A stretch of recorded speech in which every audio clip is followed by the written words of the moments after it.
Good morning, you guys. It's Jane from Surface Anthology and Chalk Mercantile. I really hope my live works today, and I really hope my phone doesn't ring because I forgot to put it in airplane mode and do not disturb. So forgive me if that happens. But again, this technology is making me nuts, and I'm really trying to get it to work. What I'd like to talk to you guys about today, and what I want to do a little mini tutorial, because I did get asked this question by a new customer who is painting her cabinets a really pale blue, but she wants to create like an antiqued look. And we were talking about antique waxes, and they run from very cool colors to really warm browns. And when you think of a brown, this is Miss Mustard Seed's Antiquing Wax, which tends to be on the cooler side in the brown family. But think of it as yellow. So think of adding yellow to blue when you use an antique wax. And this is what you have to be careful of, because yellow and blue make green. So you have to be careful about that. And I wanted to demonstrate that for you guys today with actually we're gonna use 3 different colors of colored waxes that would be kind of considered an antiquing wax. So I painted this beautiful kitchen door cabinet, and this is an Amy Howard at Home color called Bergère Blue, one of my absolute favorites. And first thing that we're going to do is put some clear wax on it. I don't know what camera to look at here. So we're gonna put some clear, Miss Mustard Seed's clear wax. Now, I always, and you'll hear me say this over and over, I always use a clear wax as a slip coat. Unless I'm doing something where I know, look, if I put a black wax over a deep navy, I'm not going to use a clear wax as a slip coat because I'm not concerned about that navy color getting into, the paint biting that color and it's staining the navy blue. I want that. With this pale blue, that isn't what I want. And some waxes say, we don't, or some paints say we don't bite the wax will not stain us, or the wax company will say, well, we're not gonna stain the paint. Well, this is my way of just making absolutely sure. So I'm gonna take my round wax brush, load it up, and just put on my slip coat of clear.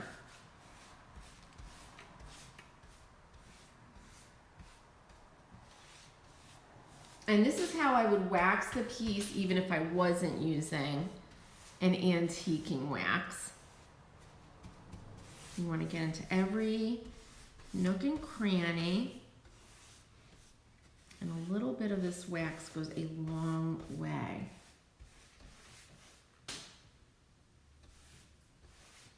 If you get little hairs in your wax, all you do is you take your brush, kind of go in the opposite direction and lift them out.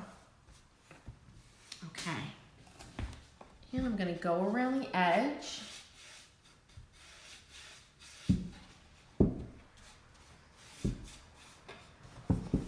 And make sure you really cover your whole piece.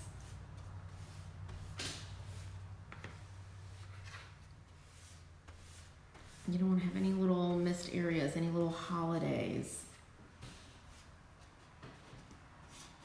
I learned that term from my son Christopher, who did painting, house painting and wall painting for quite a while, and I learned all these great painter terms. Okay, so there is our clear wax. Now, I've got my piece of cardboard because I don't ever work out. We don't want to work out of our container. We don't want to contaminate that wax. So I'm going to scoop out some really traditional color antiquing wax. This is Miss Mustard Seeds antiquing wax. She only has white wax, zinc wax, antiquing wax, and clear wax. So I'm gonna put that on my piece. Okay, and I wanted to show you a really neat little technique. If you don't wanna go crazy with the brown wax, this is one thing that you can do. So we're taking a little detour, and I'm using an artist brush with a natural bristle, and I'm just gonna go in to the area where there's like a little panel. So this is a technique, if you really want to keep it light, that you can do. So I put my antiquing wax down. I'm going to take another little brush and I'm going to go in and just kind of soften that. And you have to be careful. You see me moving the brush around and it's moving that antiquing wax around. So you do that, grab a clean cloth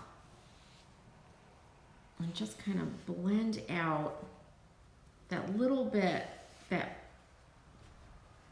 went outside. You want it to be there because you don't want it to just be this surprise of a detail. But look at how pretty that is. And it's super simple.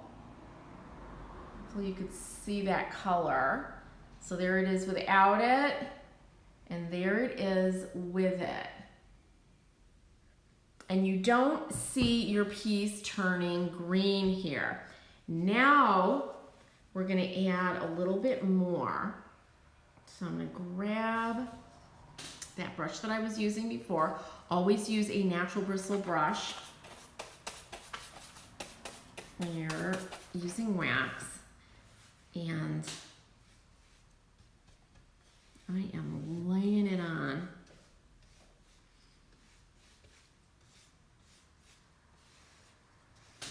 Now the Miss Mustard Seeds antiquing wax is beautiful.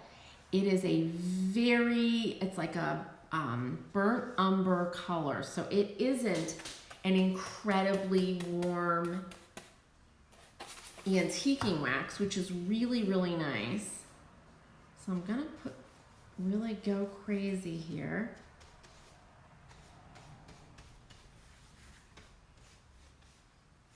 And then I'm gonna grab our cloth and wipe away. And remember, we have our slip coat underneath.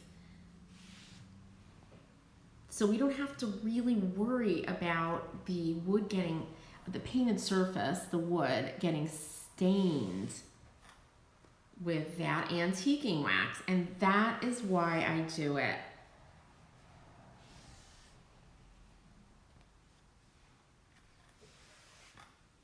And this is the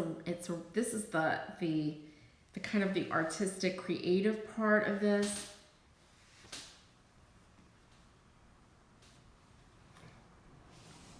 I'm gonna get inside this panel.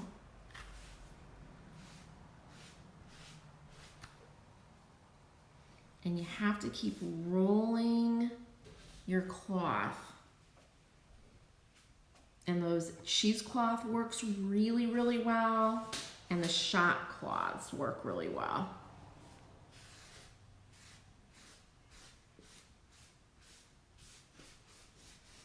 Now when you do this, you don't want your painted surface to be too smooth. The Amy Howard paint is pretty self-leveling, and if it's too smooth, you're not going to get a lot of character in the painted surface to kind of, for that wax to land in. So look at how beautiful, and it didn't turn green because this is a very cool antiquing wax. So you see it here, it is absolutely naked with no wax. And here it is with the antiquing wax. I don't have a lot of light here in Connecticut today. It's gonna be pouring at some point. There you go, you could see that. It's really, really beautiful. It's more contemporary, and you're not gonna end up with a green cabinet. Now the last one I wanted to show you is Miss Mustard Seeds Zinc Wax. So here's the zinc colored wax, and it's just like you imagine. Think of an old watering can. This describes this color really well. So I'm gonna put some out on my cardboard palette. Let's get this out of the way, I don't wanna lose it. And then I'm using another small natural bristle brush.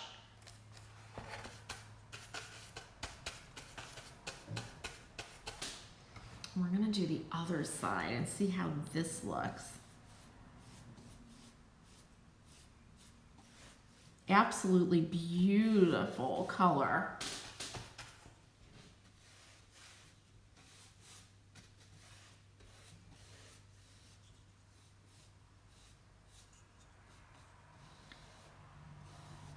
I love using these little natural bristle brushes because they create this kind of striation. So if I didn't do any wiping at all and I wanted a really bold finish, this is what I use. Okay, let's get inside.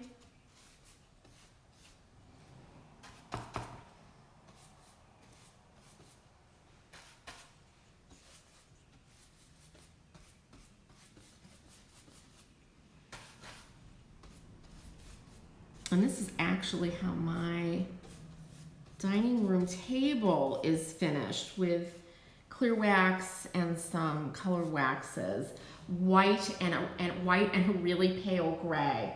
Okay, now take your cloth and wipe away, and keep turning that cloth.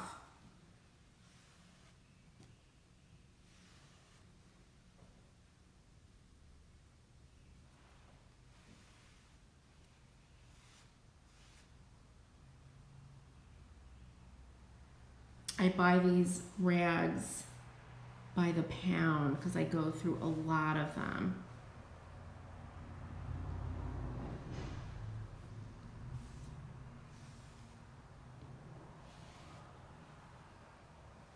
Now this is a very, very different color, and I hope you guys can see it. It's much cooler. It's pushing the Bergère blue into a more, a cooler color. Different texture too with the zinc wax that I really, really like. So can you see that difference there, right? Definitely you maintain the Bergère blue color with the Miss Mustard Seeds antiquing wax, and it goes cooler for sure with the Miss Mustard Seed zinc wax. This is a really, really beautiful colored wax. And I might even, after this, add just a little bit more to create even more texture on that. So this is how you can create an antiqued look, but not your late 70s kind of antique look that goes really orange. And if you look at actual antiques, they rarely go to that kind of orangey brown. I don't see that a lot. I'm sure sometimes they do, but what I've seen, and I have an 18th century blanket chest, and it's original, this beautiful teal turquoise color, and it doesn't go to that brown that we kind of think of when we're thinking of antiquing. A lot of it is dust that builds up, oils from people's fingertips, wiping it down. that is what is affecting that color. And they would have used, I don't know that they would have used a finish on the antiques, you know, when they painted it with milk paint. Mine doesn't feel like there's anything left on it at all. Maybe some beeswax, some clear furniture wax. So this is how I would do it. Now, if you were going to do cabinets like this, I would put on at least 2 coats of clear wax before I did my colored wax, and then I would let the those 3 coats dry 24 hours in between, and then I would do my colored wax 24 hours, and then I would do a last clear coat of wax. And when you do that last clear coat of wax, you have to apply it very, very gingerly, because it will reactivate the colored wax underneath, and you could end up messing up your finish that you created. So there's our little mini tutorial. I have all these waxes and more. I have probably 20 colors of waxes if you go to my website, and I encourage you guys to try it. And again, I always tell you to play with the wax beforehand. Make yourself a test piece so you know how your finished piece cabinets are going to come out, all right? I hope you guys enjoyed this. Check out, if you want to learn more and really go in depth, please check out my Surface Anthology membership.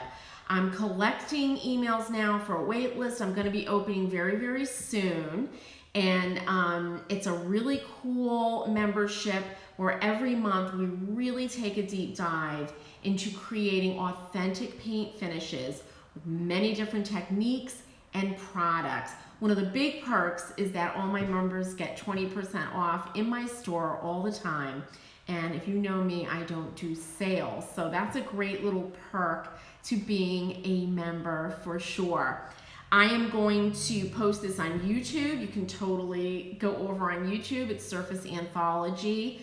And I've got a lot of different tutorials there also. So I hope you guys enjoyed this. I wish you a very happy Thursday and happy painting.